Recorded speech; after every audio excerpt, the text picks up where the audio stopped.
ท่านกำลังฟังสถานีวิทยุกระจายเสียง FM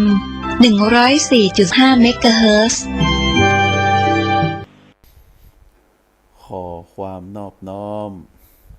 จงมีแด่พระรัตนตรัยเจ้าสามประการพระรัตนตรัยองค์ที่หนึ่งคือพระพุทธเจ้าพระรัตนตรัยองค์ที่สองคือพระธรรมเจ้าพระรัตนตรัยองค์ที่สามคือพระอริยสังฆเจ้าข้าพระพุทธเจ้าขอเคารพนอบน้อมกราบไหว้แทบไตรไวสาคุณพระรัตนตรัยเจ้าถึงสามประการโดยความเคารพสักการะเป็นอย่างยิ่งเพราะพระรัตนตรัยเจ้าถึงสามประการนั้นเป็นที่พึ่งเป็นที่สรณะของข้าพระพุทธเจ้าข้าพระพุทธเจ้าบ่มีที่พึ่งอันอื่นใดนอกจากพระพุทธพระธรรมพระอริยสงฆ์เป็นที่พึ่งเป็นที่ระลึกเป็นที่เคารพเป็นที่สักการะบูชาของข้าพระพุทธเจ้าขอถวายความเคารพพระมหาเถรานุเถระเจ้าคณะพระสังฆาธิการครูบาอาจารย์ผู้สืบทอดอายุพระพุทธศาสนาตั้งแต่ปฐมสาวกอันได้แก่พระอัญญาโกณฑัญญะมาจนถึงพระสงฆ์องค์ข้าเจ้ามาจนถึงปัจจุบันโดยที่พระมหาเถระทั้งหลายเหล่านั้นได้เสียสละความสุขในเพศฆราวาสวิสัยได้ออกบวชได้ปฏิญญาณตนออกบวชตามแนวทางขององค์สมเด็จพระสัมมาสัมพุทธเจ้าได้ศึกษาหำเฮียนได้ประพฤติวัดปฏิบัติตนตามพระธรรมวินัยที่พุทธบิดาทรงบัญญัติไว้แล้วก็เมื่อได้ศึกษาหำเฮียนแล้วก็ได้นำความรู้ทั้งหลายเหล่านั้นมากล่าวมาแนะนำมามาจาคือท่านสาธุชนนักศีลนักบุญทั้งหลายได้รับทราบโดยถือว่าครูบาอาจารย์ทั้งหลายเหล่านั้นเป็นที่พึ่งเป็นที่เคารพเป็นที่สักการะบูชาขอเจริญพรศรัทธาญาติโยม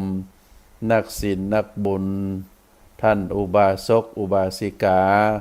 ผู้ใฝ่ธรรมทุกท่านทุกคน ต่อจากนี้ไปอาตมาภาพพระครูปริยัติกิจจาภิวัตรสำนักวัดพระสิงห์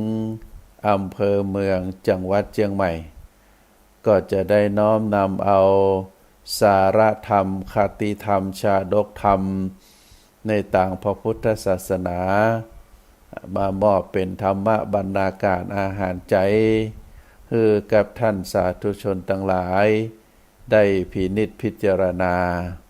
เพื่อที่จะก่อให้เกิดสติปัญญาปารมีธรรมน้อมนำไปประพฤติปฏิบัติเมื่อได้น้อมนำเอาสาระธรรมคติธรรมชาดกธรรมในต่างพระพุทธศาสนาไปประพฤติปฏิบัติแล้วก็จะก่อให้เกิดความสุขอันเป็นความสุขตึงต่างกายและก็ความสุขตึงต่างใจความสุขอันเกิดจากการปฏิบัติธรรมเป็นความสุขที่ยั่งยืนเป็นความสุขที่ถูกต้องเป็นความสุขที่แท้จริงความสุขอันเกิดจากการมีทรัพย์สมบัติความสุขอันเกิดจากการอิงแอบปีแอบน้องความสุขอันอาศัยสิ่งอื่น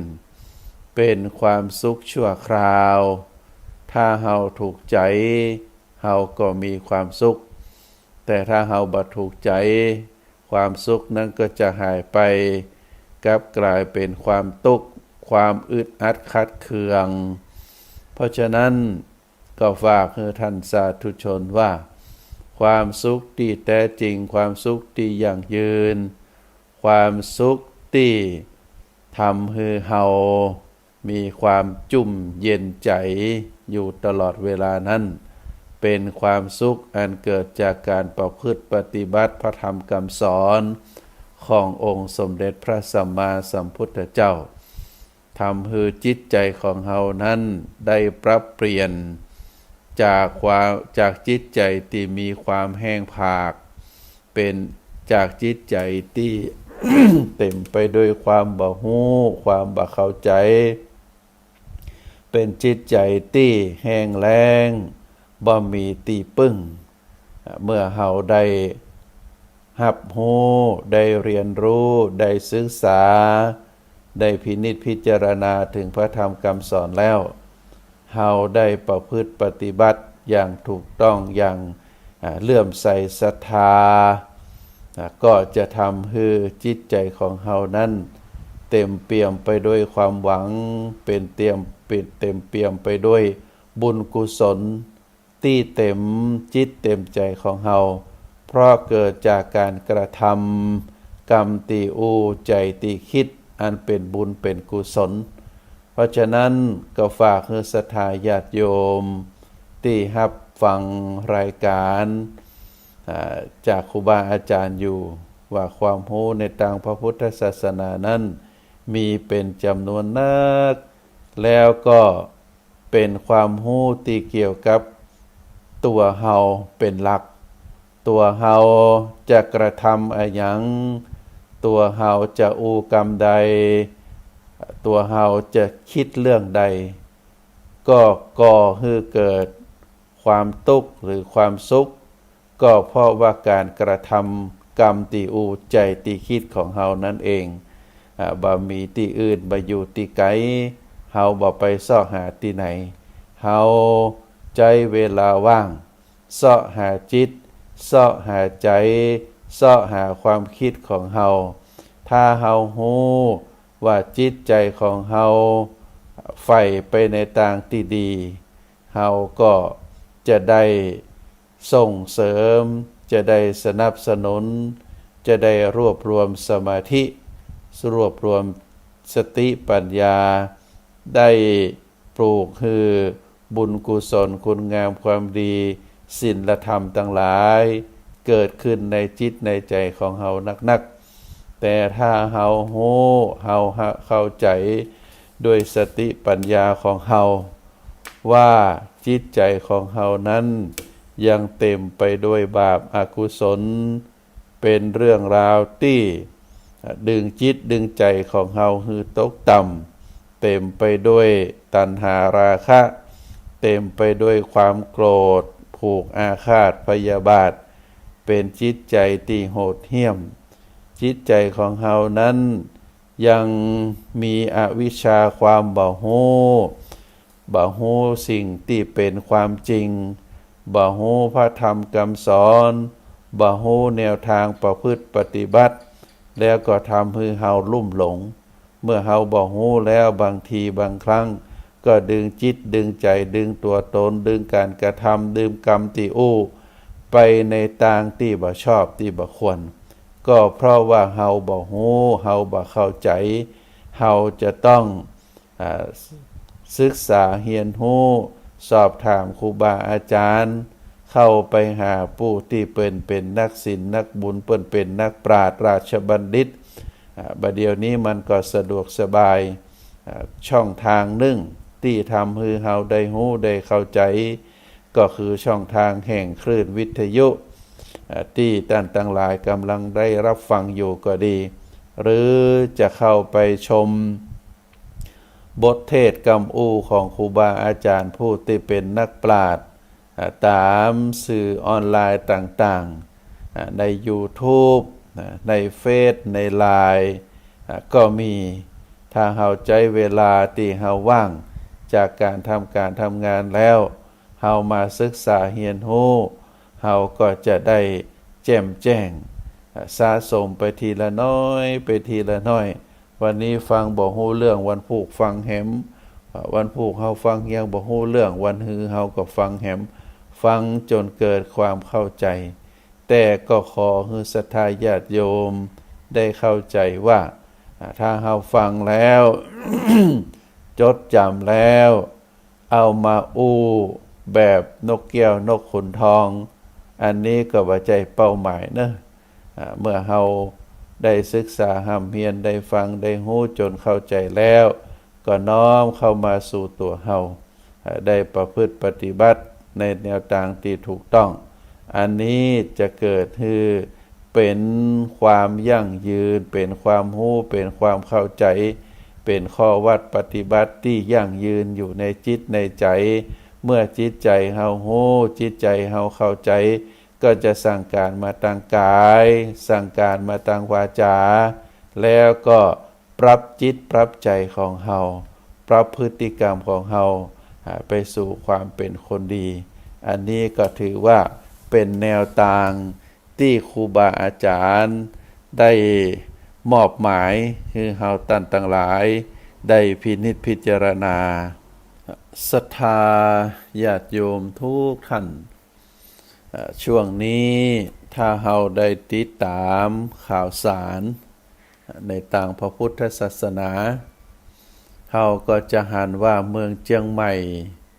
แล้วก็ดินแดนล้านนาของเฮาท่านทั้งหลายนั้นมีกิจกรรมอันหนึ่งที่ได้ปรากฏให้เฮาท่านทั้งหลายได้รู้ได้เข้าใจได้ทราบได้หันก็คือมีโครงการหนึ่งที่ครูบาอาจารย์พระสงฆ์องค์ข้าเจ้าเปิ้นได้ร่วมกันทำโดยเฉพาะในเทศกาลเข้าพรรษาก็คือโครงการธรรมสัญจรธรรมสัญจรหรือบางทีที่เป็นองค์กรใหญ่เปิ้นก็ฮ้องว่า เป็นขบวนรถด่วนพิเศษนะก็เป็นโครงการที่พระสงฆ์องค์ข้าเจ้าได้อาศัยช่วง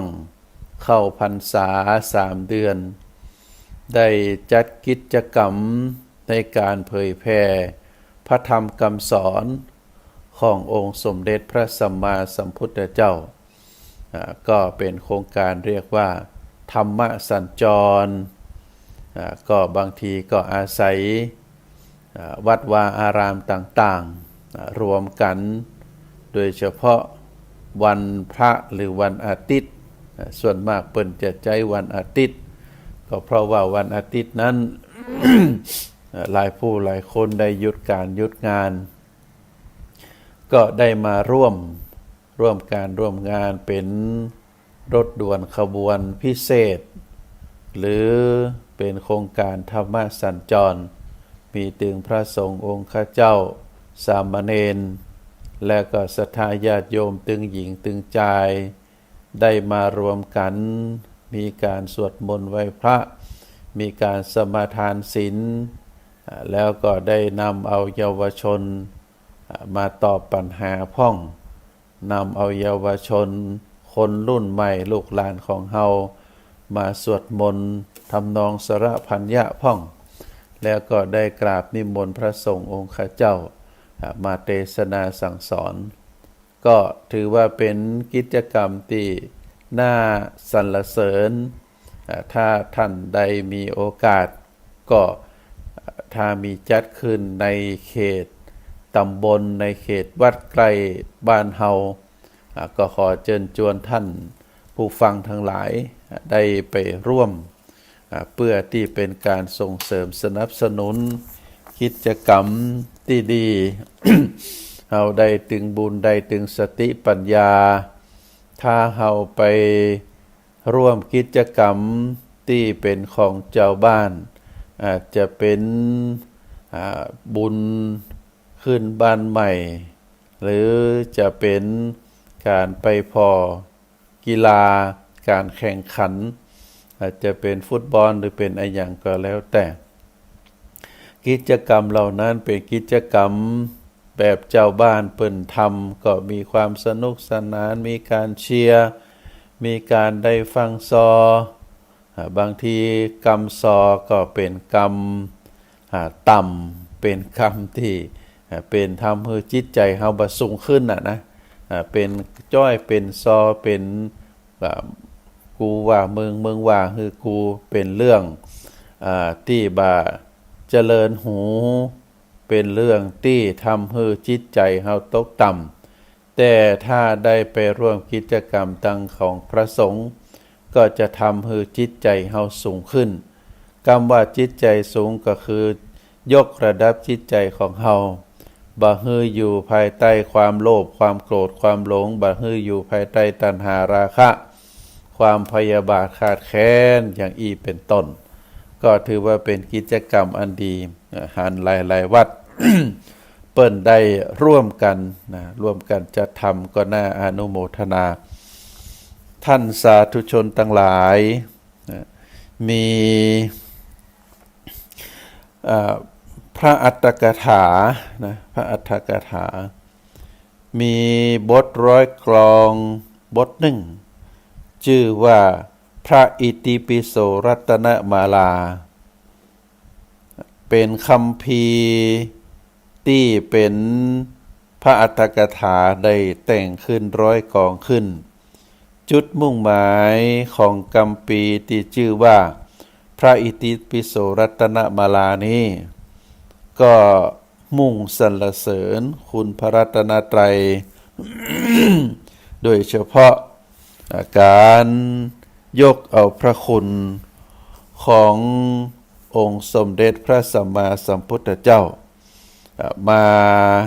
ขยายความออกไปให้ชัดเจนว่าพระพุทธเจ้าคือผู้ล้างราคะโทสะและโมหะของสัตว์ทั้งหลายเป็นบทร้อยกองเป็นคำพีที่น่าศึกษาวันนี้อาตมาจะอัญเชิญมาให้ท่านทั้งหลายได้พินิจพิจารณากัมปีพระอิติปิโสรัตนมารานั้น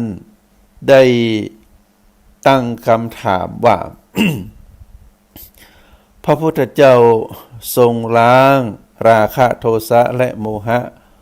ของสัตว์ทั้งหลายได้อย่างไร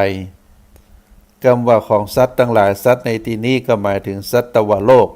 อันหมายถึงคนของเฮาที่ตั้งคำถามนี้ก็เพราะว่ากิเลสความชั่วต่างๆตามที่เฮาฮู้เป็นของเฉพาะตัวภัยมีหรือบ่มีหรือมีนักมีน้อยตัวเองเท่านั้นฮู้หันถ้าจะล้างหรือบ่ล้างก็เป็นเรื่องสิทธิส่วนบุคคลอันนี้เป็นคำถามครูบาอาจารย์เปิ้นได้ตอบว่า พระพุทธองค์นั้นได้ทรงล้างอย่างที่พระองค์ทรงล้างราคะโทสะและโมหะอันเป็นของส่วนพระองค์เมื่อพระองค์ทรงค้นพบวิธีล้างกิเลสและได้ดำเนินการล้างกิเลสส่วนพระองค์จนหมดจดเรียบร้อยแล้วก็จึงทรงใจวิธีนั้นมาล้างกิเลสคือคนทั้งหลายโดยการแนะการนำการบอกในการประพฤติปฏิบัติเพื่อที่จะให้สัตวโลกทั้งหลายเหล่านั้นได้ล้างกิเลสออกจากจิตจากใจของตัวเก่าและก็ทรงทำได้สำเร็จตามวัตถุประสงค์ก็มีพระสงฆ์องค์ข้าเจ้าที่เป็นพุทธสาวกภิกษุณีพุทธวสาวิกาทั้งหลายอุบาสกอุบาสิกาที่ได้ประพฤติวัดปฏิบัติตนตามแนวทางที่พระพุทธองค์ได้สอนไว้ก็ปรากฏว่าท่านทั้งหลายเหล่านั้นก็ได้ล้างราคะโทสะโมหะออกจากจิตจากใจของตัวตนได้อย่างตามที่ พระพุทธองค์ทรงประสงค์ไว้หลักความจริงก็มีอยู่ว่า ถ้าภาระการส่วนตัวเองยังทำบัดสำเร็จภาระการส่วนคนอื่นย่อมทำสำเร็จนั้นได้ยากเปิ้นบอกว่าความยากนั้นจะเพิ่มขึ้นแหมร้อยเต้าเมื่อตัวเองก็ทำบ่ได้แล้วก็จะไปสอนให้คนอื่นนั้นเป็นเรื่องยากเมื่อภาระส่วนตัวทำได้สำเร็จก็จะช่วยภาระการส่วนของคนอื่นก็สำเร็จเช่นเดียวกันการปฏิบัติของพระพุทธองค์ที่ว่ามานี้ย่อมป้องกันโทษจากกรรมอูแค่ไขคอนคอร์ดอันเกิดขึ้นได้ตามกระแสว่าพระพุทธองค์ทรงมุ่งล้างกิเลสของคนอื่นแต่ก็บ่ได้ล้างกิเลสของตัวเก่าพระพุทธองค์ทรงมุ่งแนะนำตักเตือนสั่งสอนคนอื่นคือล้างความสกปรกคือความชั่วทางกายความชั่วทางวาจาและก็ความชั่วทางใจแต่บ่ได้ทรงแนะนำตักเตือน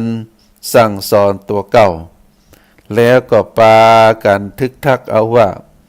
พระพุทธเจ้าดีแต่พระพุทธองค์ดีแต่สั่งสอนอันนี้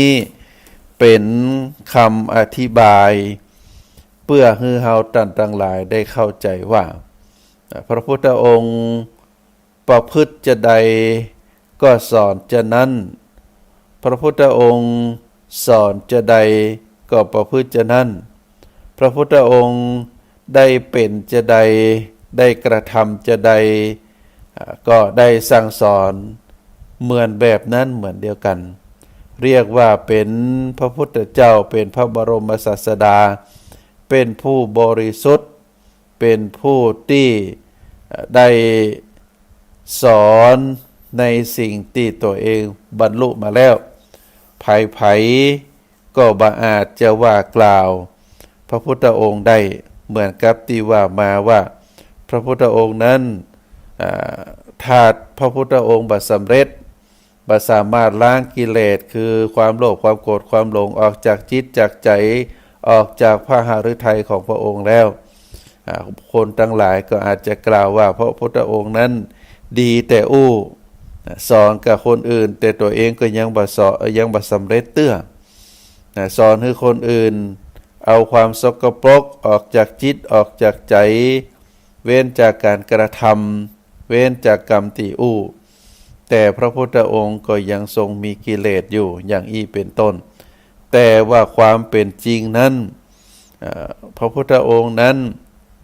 ได้สำเร็จเป็นพระอรหันต์ปราศจากกิเลสโดยที่พระพุทธองค์ได้ทรงปฏิบัติด้วยพระองค์เองได้อธิบายการประพฤติปฏิบัติที่พระพุทธองค์สำเร็จนั้นแนวทางประพฤติปฏิบัตินั้นได้บอกกล่าวให้แก่ภิกษุภิกษุณีอุบาสกอุบาสิกาผู้เลื่อมใสในพระศาสนาก็ได้ช่วยกันประพฤติปฏิบัติและก็สำเร็จพระพุทธองค์ทรงรับรองว่าอย่างเช่นพระอัญญาโกณฑัญญาปัญจวัคคีย์พยาสากุลบุตรในปฐมสาวกในยุคต้นๆครั้งพุทธกาลก็ปรากฏว่าท่านทั้งหลายเหล่านั้นก็ได้สำเร็จเพราะได้ประพฤติปฏิบัติตามแนวทางที่พระพุทธองค์ได้ทรงสอนไว้กรรมขอนแค่ขอนขอดก็บ่ได้ปรากฏขึ้นกับพระพุทธองค์ตั้งแต่ยุคพุทธกาลจนถึงมาถึงปัจจุบันเพราะพระพุทธองค์นั้นทรงปฏิบัติพระองค์บริสุทธิ์บริบูรณ์ได้อย่างดีอย่างเลิศหมายความว่าพระพุทธองค์นั้นได้ทรงล้างมลทินโทษกิเลสความชั่ว ต่างกายวาจาและก็ต่างใจของพระพุทธองค์เป็นพระบริสุทธิ์ที่คุณงดจดสะอาดผ่องใสชนิดที่มนุษย์หรือเทพพยดาพระอินทร์พระพรหมหรือเหล่าหมู่มารทั้งหลายจะช่วยกันค้นหาตรวจสอบด้วยสายตาธรรมดาหรือสายตาวิเศษอื่นใดก็บ่อาจจะ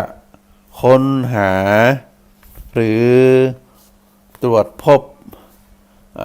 มนทินโตษต่างกายวาจาใจของพระพุทธองค์ได้แม้แต่ปลายเส้นผมก็จึงได้พรรณนาคุณของพระพุทธองค์ว่านัตถิตถาคตะนัตถิตถาคตสะกายทุจริตตังความประพฤติชั่วทางกายย่อมบ่มีแก่พระตถาคตนัตถิตถาคตสะวจีทุจริตตังความประพฤติชั่วทางวาจาย่อมบ่มีแก่พระตถาคตนัตถิตถาคตสะมโนทุจริตตังความประพฤติชั่วทางใจย่อมบ่มีแก่พระตถาคตและมีพระบาลีได้รับรองความบริสุทธิ์ในทัชคสูตรว่าตถาคโตหิภิกขเวอรหังสัมมาสัมพุทโธวีตราโควีตโทโสวีตโมโหดูก่อนภิกษุทั้งหลายเราตถาคตเป็นพระอรหันต์สัมมาสัมพุทธเจ้าเป็นผู้ปราศจากราคะปราศจากโทสะปราศจากโมหะอันนี้ความเป็นพระอรหันต์ที่ได้ปรากฏขึ้นก็เป็นส่วนที่พระพุทธองค์ได้ทรงบรรลุธรรมชั้นสูงด้วยพระองค์เองและก็ได้ล้างมลทินโตษทางกายวาจาคือบริสุทธิ์สะอาดหาที่เปรียบบ่ได้จึงได้เสด็จพุทธดำเนินทรงบำเพ็ญประโยชน์เกื้อกูลแก่เจ้าโลกตามบ้านตามนิคมตามราชธานีน้อยใหญ่ด้วยคุณภาพคือสติปัญญาอันเลิศหนาแน่นมากมายกว้างใหญ่ไพศาลลึกซึ้งแหลมคมถึงความสุดยอดด้วยคุณภาพคือศีลอันบริสุทธิ์บริบูรณ์สะอาดผ่องใสถึงความสุดยอดโดยคุณภาพคือพระมหากรุณาธิคุณความเมตตาสงสารต่อคนอื่นและสัตว์อื่นอันถึงความสุดยอดแล้วพระองค์ได้ใจคุณภาพส่วนของพระองค์ดังกล่าวที่ว่ามาเป็นอุปกรณ์เครื่องมือช่วยล้างความทุกข์ช่วยล้างความโศกช่วยล้างความเดือดร้อนวุ่นวายแก่เจ้าโลกนั้นก็หมายถึงประชาชนทุกเพศทุกวัยทุกชั้นวรรณะแล้วก็เป็นไปโดยตลอดกาลทุกยุคทุกสมัยทรงแนะนำสั่งสอนประชาชนด้วยหลักธรรมที่สุขุมลึกซึ้งทรงทำให้พระธรรมเหล่านั้นจากที่สุขุมลึกซึ้งนั้นได้ทรงทำให้ตื่นเขินให้เข้าใจง่ายเปิดเผยชัดแจ้งซึ่งคนทั่วไปฟังแล้วก็มีความเข้าใจมีความหันตามแล้วก็สามารถประพฤติปฏิบัติตามได้ทันทีหลักธรรมที่พระพุทธองค์ได้ทรงแนะนำสั่งสอนประชาชนนั้นมุ่งหมายที่จะให้เจ้าโลกได้ล้างบาปอกุศลแล้วก็สร้างบุญกุศลเพื่อการอยู่ร่วมกันอย่างสงบร่มเย็นเป็นสุข ตัวอย่างเป็นต้นว่าพระพุทธองค์ได้ช่วยล้างความชั่วสร้างความดีล้างขยะกิเลสเครื่องเศร้าหมองที่เป็นสิ่งสกปรกทางใจแล้วก็สร้างสติปัญญาความรอบรู้สำนึกคิดอันบริสุทธิ์พุทธผ่อง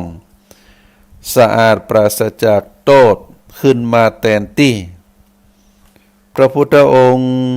ได้ล้างวาจาชั่วร้ายแสหาเรื่องเสียหายเดือดร้อนทิ่มแทงแสลงใจแล้วสร้างวาจาที่ดีประกอบด้วยเหตุด้วยผลมีหลักเชื่อถือได้ไพเราะนิ่มนวลฮือประโยชน์แก่คนฟังและเป็นผลดีแก่คนอู้ขึ้นมาแทนที่นอกจากนั้นพระพุทธองค์ก็ได้ทรงล้างความอาฆาตมาตร้ายคุณข้องคัดเคืองผูกเจ็บใจฟังใจจำแต่เรื่องความคับแค้นแล้วสร้างบทอภัยทานบ่ใส่ใจในการประพฤติผิดล่วงเกินของคนอื่นบ่ถือสาหาความเพ่งโทษความโทษโกรธแค้นบ่จองเวรจองกรรมขึ้นมาแทนที่ล้างความประมาทขาดสติปั๊มเป๋อเลอะเทอะหุนหันพลันแล่นทำตามอารมณ์ไฟต่ำขาดความสังวรระวังแล้วก็สร้างสติความระลึกได้สัมปชัญญะความรู้ตัวเกิดการสังวรระวังบ่พลั้งเผลอประพฤติดีทางกายวาจาขึ้นมาแทนที่ล้างความบ่ฮู้จักประมาณในการบริโภคหันแก่กินหันแก่ได้หันแก่ตัวแล้วก็มาสร้างมัตตัญญุตาก็คือการฮู้จักประมาณในการแสวงหาในการได้ในการบริโภคขึ้นมาแทนที่ล้างความบาสงบความฟักใฝ่หลงไหลมักหมมพรุ่งพล่านวุ่นวายอยู่แต่เรื่องของกิเลสตัณหาราคะความกำนัดความฮักความใคร่ในรูปกลิ่นรสเสียงสัมผัสทางกามารมณ์แล้วสร้างความสงบกายสงบวาจาสงบใจจากกิเลสเครื่องเศร้าหมองเหล่านั้นแล้วก็มาสร้างสถานที่พักอาศัยที่ยืนเดินนั่งนอนอันเงียบสงัดเพื่อให้เกิดสติปัญญาความคิดอ่านที่ดีงามขึ้นมาแทนที่การล้างจิตที่บ่มีความเอื้อเฟื้อเสียสละให้เกิดความเสียสละล้างจิตล้างใจที่ชอบการทุจริตให้เป็นจิตชอบในการรักษาศีลล้างจิตล้างใจชอบการไฟต่ำในทางชั่วให้เป็นจิตใจที่สูงขึ้นโดยลำดับจนถึงขั้นเราเรียกว่าเป็นการบรรลุอธิจิตคือจิตที่มีภูมิธรรมสูงสุดในทางพระพุทธศาสนาทั้งหมดทั้งมวลนี้คือหลักธรรมส่วนหนึ่งที่พระอรหันตสัมมาสัมพุทธเจ้าพระบรมศาสดาแห่งเฮาท่านทั้งหลายได้ทรงนำมาแนะนำสั่งสอนประชาชนในยุคพุทธกาลท่านสาธุชนทั้งหลายเฮาจะหันว่าข้อวัดปฏิบัติในการแนะนำพร่ำสอนที่อาตมาภาพได้อัญเชิญมากล่าวนี้เป็นช่วงเวลาที่พระพุทธองค์ได้ดำเนินไปเพื่อประโยชน์เพื่อความสุขเพื่อความเกื้อกูลแก่เจ้าโลกของพระพุทธเจ้าตลอดระยะเวลา45 พรรษา ภายหลังจากที่พระพุทธองค์ได้ตรัสรู้แล้วก็ได้บำเพ็ญพุทธกิจทุกอย่างด้วยความเข้มแข็งด้วยความกล้าหาญด้วยภูมิธรรมอันสูงสุดด้วยภูมิสติปัญญาอันสูงสุดและด้วยภูมิพระมหากรุณาธิคุณอันสูงสุดนับว่าทรงประทานความสุขที่เป็นโลกิยะความสุขอันเกี่ยวกับโลกที่ประกอบไปโดยธรรมซึ่งเป็นไปตามกำลังสติปัญญาความสามารถข้อวัดปฏิบัติของแต่ละบุคคลทรงประทานโลกุตละสุขคือความสุขเหนือโลกหรือความสุขอันพ้นโลกหรือความสุขที่ยิ่งกว่าที่มากกว่าความสุขทุกอย่างที่มีอยู่ในโลกซึ่งเป็นไปตามอัธยาศัยสันดานกุศลศีลทานวาสนาบารมีของแต่ละบุคคลโลกิยสุขและโลกุตระสุขถึงสองอย่างตามแบบคำสอนทางพระพุทธศาสนานี้เจ้าโลกบ่เคยมีบ่เคยได้และก็บ่เคยได้ยินบ่เคยได้ฟังจากคนใดมาก่อนการบำเพ็ญพุทธกิจนี้จึงถือเป็นปฐมกิจที่พระพุทธองค์ได้ทรงกระทำครั้งแรกและก็เป็นพระองค์แรกของโลกเป็นการสงเคราะห์บุคคลผู้ประพฤติปฏิบัติตามสมควรแก่ธรรมโดยชอบคือมีส่วนเป็นเจ้าของโลกิยสุขและก็โลกุตระสุขความตามความมุ่งมั่นปรารถนาวาสนาบารมีของตนไปพระพุทธองค์นั้นบอกว่าจะเสด็จไปหน้าที่ไหน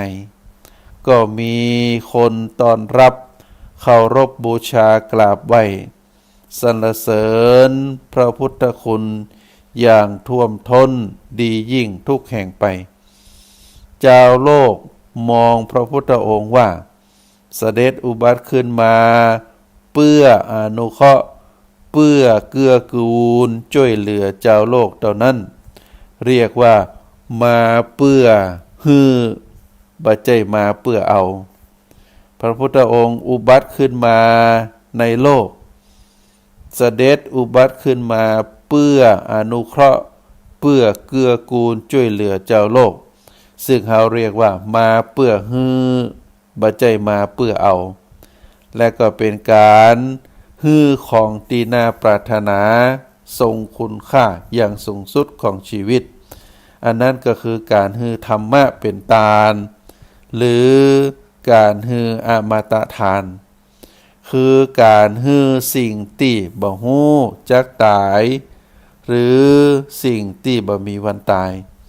ส่วนการฮือของสิ่งอื่นที่เจ้าโลกฮือกันอยู่ในขณะนั้นหรือในขณะนี้ก็แล้วแต่สมัยนั้นสมัยนี้บางทีก็แตกต่างกันการฮือกันของเจ้าโลกนั้นล้วนเป็นเครื่องประทังชีวิตหรือการชะลอการตายฮือเป็นไปตามอายุขัยเท่านั้นเจ้าโลกขนานพระนามของพระพุทธเจ้าว่าธรรมสามิผู้เป็นนายแห่งธรรมธรรมราชาผู้เป็นเจ้าของแห่งธรรมสัพพาภิภูผู้ครอบงำธรรมทั้งปวงสัพพวิทูผู้หู้แจ้งธรรมทั้งปวงและโลกวิทูผู้แจ้งโลกเพราะฉะนั้นท่านสาธุชนทั้งหลายพระนามที่ได้ถูกขนานโดยเจ้าโลกที่ว่ามานี้ก็เพราะว่าพระพุทธองค์บอกว่าจะอยู่ที่ไหนที่ไกลที่ไกลเวลาพระพุทธองค์ประทับอยู่บอกว่าจะเป็นที่ไกลที่ไกลคนทั้งหลายก็ต้องปรารถนาอยากจะเข้าเฝ้าอยากจะพบอยากจะหัน อยากจะเคารพสักการะบูชากราบไหว้อยากจะฟังพระธรรมคำสอนจากพระโอษฐ์ของพระพุทธองค์เพื่อที่จะบำบัดปัญหาข้อข้องใจความสงสัยต่างๆเพื่อระงับเพื่อที่จะสงบระงับความทุกข์ความเดือดร้อนต่างๆและก็เพื่อที่จะเกิดปีติสุขในธรรมรสคือรสแห่งพระธรรมที่ได้ฟังจากพระโอษฐ์ของพระพุทธเจ้าตึงมดตึงมวลนี้ท่านสาธุชนทั้งหลายเฮาจะหันว่าพระพุทธองค์ได้อุบัติได้เกิดมาในโลกใบนี้เมื่อ 2,500 กว่าปีพระพุทธองค์นั้นได้เสียสละทุกสิ่งทุกอย่างได้เสียสละตึงราชสมบัติในฐานะที่เป็นเจ้าชายพร้อมที่จะรับช่วงจากพุทธบิดาเป็นพระราชามหาจักรพรรดิแต่ทรัพย์สมบัติเหล่านั้นบาจีรังยั่งยืนบ่สามารถที่จะช่วยเหลือให้คนทั้งโลกได้แต่อริยทรัพย์คือพระธรรมคำสอนที่พระพุทธองค์ได้ตรัสรู้พระพุทธองค์ได้ตั้งความปรารถนาเป็นพระพุทธเจ้าถึง400,000 มหากัปแล้วก็มาบรรลุมาตรัสรู้ในปัจจุบันแล้วก็ได้ตั้งพหฤทัยได้เทศน์ได้สอนได้ดำเนินตามพุทธกิจที่พระพุทธองค์ได้ปฏิบัติแต่ละวันนั้นด้วยความมุ่งมั่นเพื่อที่จะช่วยเหลือคือคนทั้งหลายโดยเฉพาะการล้างกิเลสล้างตัณหาออกจากจิตจากใจคือคนทั้งหลายได้ประพฤติปฏิบัติในสิ่งที่ถูกต้องอันนี้ถือว่าเป็นพระพุทธคุณที่ประกอบไปโดยพระปัญญาธิคุณพระกรุณาธิคุณพระบริสุทธิคุณที่มีอยู่ในพระบรมศาสดาของเฮาท่านทั้งหลายพระองค์เดียวเท่านั้นในบรรดาศาสดาทั้งหลายที่เป็นพระบรมศาสดาที่บริสุทธิ์ถึงทั้งนอกทั้งในเป็นพระบรมศาสดาประพฤติจะใดก็ทรงสอนจะนั้นพระพุทธองค์ทรงสอนจะใดก็จะประพฤติจะนั้น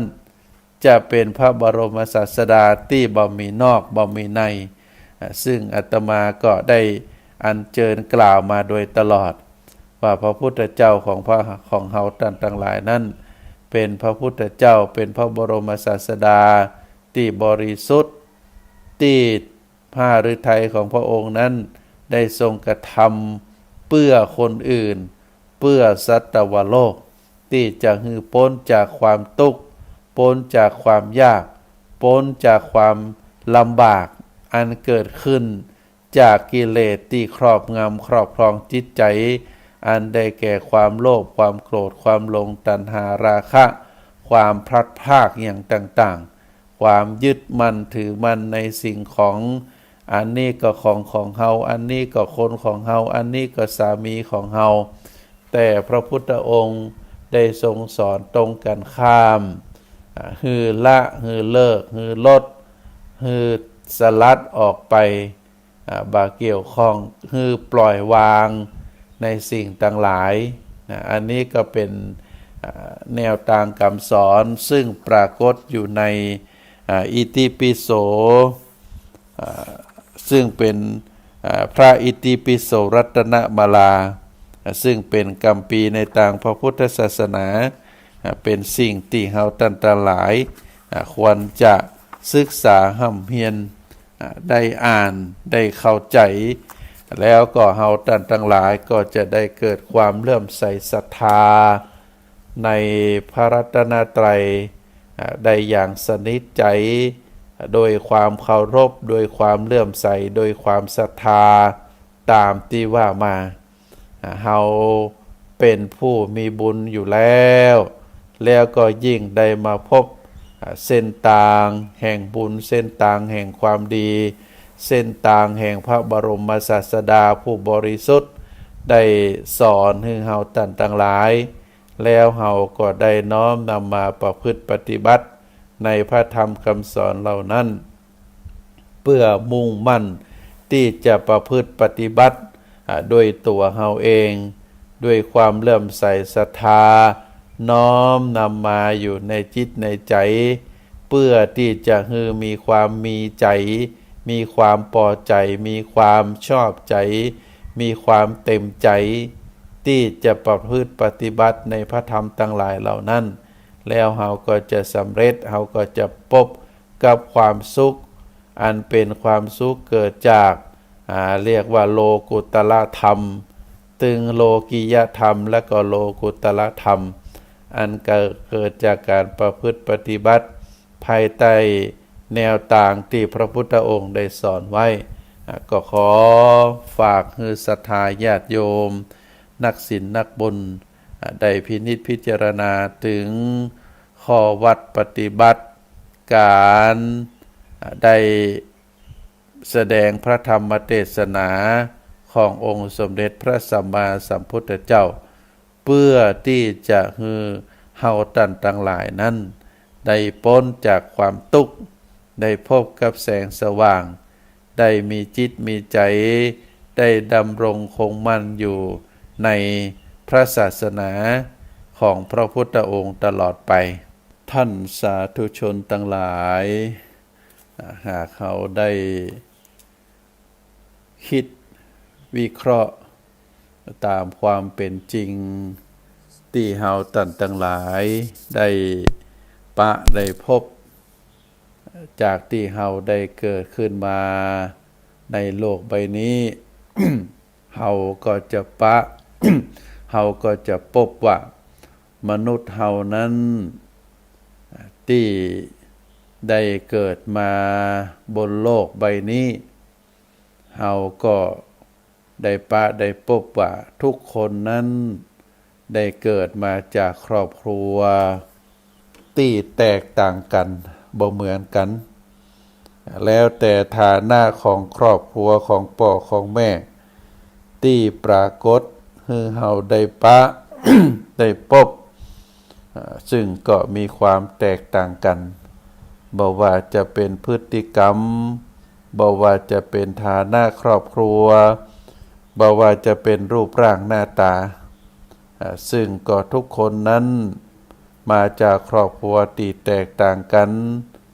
มีรูปร่างหน้าตาที่บ่เหมือนกันต่างก็มี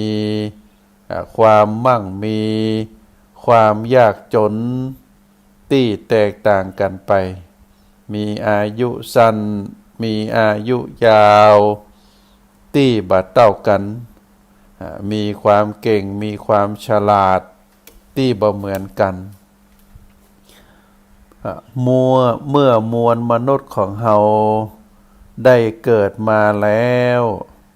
ชีวิตทุกชีวิตก็จะตกอยู่ในวงจรมีการเกิดขึ้นในเบื้องต้นแล้วก็มีการเปลี่ยนแปลงก็คือมีการแก่การเจ็บที่สลับกันมีความเป็นอยู่มีการแก่มีการเจ็บทุกคนก็จะได้ปะกับความป่วยความเป็นไข้ความบาดสบายที่แตกต่างกันบางคนเป็นโรคนั้นบางคนเป็นโรคนี้บางคนแก้ไขได้บางคนรักษาได้บางคนรักษาบ่ได้อันนี้ก็เพราะว่ามีความเป็นอยู่ที่แตกต่างกันมาจากครอบครัวที่แตกกันโครงสร้างชีวิตที่แตกกันความหยาบความละเอียดความเจ็บไข้ได้ป่วยความเป็นอยู่ที่แตกต่างกันก็จึงมีความ เรียกว่าทุกชีวิตนั้นจะมีความตายเป็นที่สุดบ่มีไผที่จะเกิดขึ้นมาแล้วบ่ตายทุกคนก็จะต้องตายทุกชีวิตมีความตายเป็นที่สุดเมื่อชีวิตของเฮามีความตายเป็นที่สุดแล้วหากจะมีคำถามว่าสาระแก่นสารของชีวิตของเฮาคืออะหยังเป็นสาระเป็นแก่นสารที่แท้จริงของชีวิตเฮาคำตอบก็คือความดีบุญกุศลเท่านั้นที่เป็นสาระเป็นแก่นแท้เป็นความจริงของชีวิตมนุษย์เฮาตามพระธรรมคำสอนขององค์สมเด็จพระสัมมาสัมพุทธเจ้าที่ว่ามาถ้าหากว่ามนุษย์เฮาบ่ฮู้บ่เข้าใจแก่นสารแก่นกลางของชีวิตแล้วสังคมมนุษย์เฮาก็จะบ่แตกต่างจากสังคมของสัตว์เดรัจฉานแล้วก็จะเป็นสังคมที่น่ากลัวเป็นสังคมที่น่ากลัวกว่าสังคมของสัตว์แหมตัวเองเพราะฉะนั้นก็ขอฝากให้ศรัทธาญาติโยมได้กล่าวถึงพระพุทธคุณที่ได้อุบัติขึ้นมาพระพุทธคุณของพระองค์ของพระสัมมาสัมพุทธเจ้าของเฮาพระพุทธองค์ได้อุบัติขึ้นมาเพื่อช่วยเหลือสัตวโลกให้พ้นจากความทุกข์ให้พ้นจากความเกิดความแก่ความเจ็บความตายได้แนะนำพร่ำสอนให้สัตวโลกทุกผู้ทุกนามผู้ที่มีปัญญาผู้ที่มีบุญมีวาสนาบารมีได้ฮู้ได้เข้าใจในแนวทางการดำเนินชีวิตแล้วก็จะได้พ้นจากความทุกข์ทั้งหลายเหล่านั้นการพ้นจากความทุกข์ที่ยั่งยืนก็คือเป็นความทุกข์การพ้นจากความทุกข์ที่เราเรียกว่าเป็นโลกุตระธรรมเป็นธรรมเหนือโลกก็คือเป็นธรรมะที่คนเฮาได้ฮู้ได้เข้าใจได้บรรลุแล้วบ่ต้องปิกมาเกิดบ่ต้องปิกมาเป็นความทุกข์ตายเกิดแฮมตามวัฏสงสารเป็นความทุกข์ที่พ้นจากการเกิดการแก่การเจ็บการตายก็คืออมตะสุขเป็นมหาเรียกว่าเป็นมหานิพพานการเข้าสู่ปรินิพพานเหมือนกับองค์สมเด็จพระสัมมาสัมพุทธเจ้าเหล่าพุทธสาวกที่เป็นพระอรหันต์ทั้งหลายอันนั้นเป็นแนวทางการดำเนินชีวิตที่ถูกต้องแต่เมื่อเฮายังมีบุญมีวาสนามีบารมียังบ่เพียงพอเฮาก็ประคับประคองจิตใจของเฮาประคับประคองตัวตนของเฮาให้ตั้งอยู่บนเส้นทางแห่งความสุขอันได้แก่เส้นทางแห่งศีลแห่งธรรมที่พระพุทธองค์ได้สอนไว้ก็ขอฝากสาระธรรมให้ท่านสาธุชนทั้งหลายได้พินิจพิจารณาในวาระสุดท้ายของรายการที่อาตมาภาพได้ดำเนินรายการมาตั้งแต่ต้นก็ขอฝากพระธรรมคำสอนให้ท่านทั้งหลายได้พินิจพิจารณาโดยเฉพาะพระพุทธคุณ